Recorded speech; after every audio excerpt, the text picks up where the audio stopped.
النهارده معاكم من قلب واحد سيوه، جنة الله على الارض، من فندق نور الواحه. هنفرجكم على الفندق، الغرف، القعدات، المطعم. المكان يبعد 200 متر بالظبط عن قلب المدينه، يعني هتقدر تتمشى على رجليك وتتحرك. قلعه شالي من هنا بالظبط 5 دقائق مشي على رجليك. المحلات، عايز تشتري اي هدايا، تشتري اي منتجات سويه، تشتري بلح، تشتري زيتون، هتلاقي كل حاجه حواليك ومتوفره هنا في فندق نور الواحه.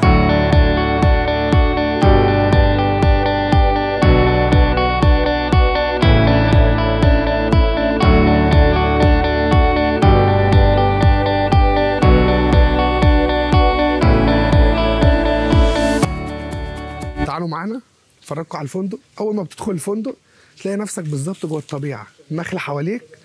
هنا البلح، احنا اصلا دلوقتي في الموسم بتاع البلح، فهتلاقي البلح على الشجره جاهز، تقدر تاكل طول ما انت بتتحرك في المكان. هنا قعدات هتلاقيها موجوده، قعدات عربيه. تدخل على المكان، في هنا راكيه نار. الراكيه دي بتبقى متاحه، بيتعمل كل يوم للسهر بالليل يوميا. في الشتاء هنا بتلاقي الراكيه موجوده للجست، انه بحيث ان هم يسهروا ويبقوا قاعدين هنا حواليها.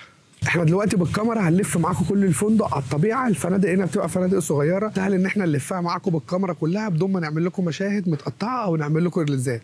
تعالوا معانا. هنا ده المطعم اللي موجود في فندق نور الواحه، بيبقى متاح معاك طول اليوم انك انت في فطار غدا او عشاء حسب الوجبات اللي انت هتبقى نازل ومحتاجها. موجود برده المكان هنا قاعده بدويه مربوعه، مجرد ما بتنزل تاني تلاقي النخل حواليك، النخل في كل مكان.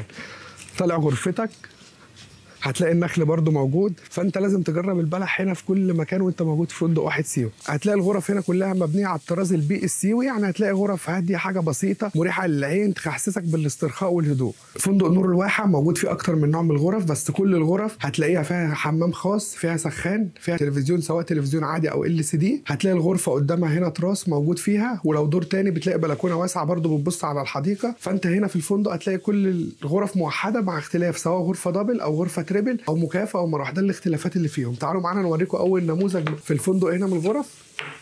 دي غرفه دبل مكيفه وبرده فيها مروحه، موجود فيها الاثنين. وموجود هنا الترابيزات هتلاقي هنا معموله من النخل، كل حاجه هنا معموله من الطبيعه.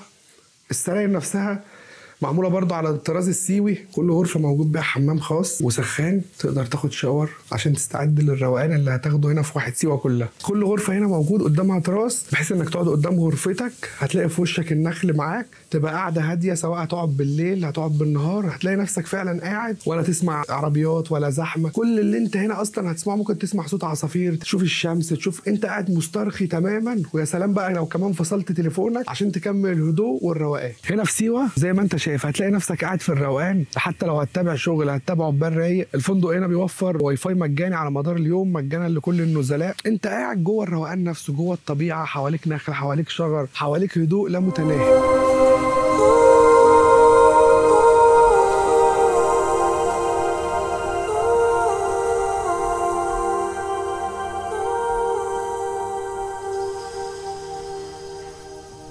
تلاقي قدامك بلح، اكيد مش هتسيبه، يعني هتنزلها وتجرب طعم البلح. البلح هنا بتاكل عسل، مش بلح والله.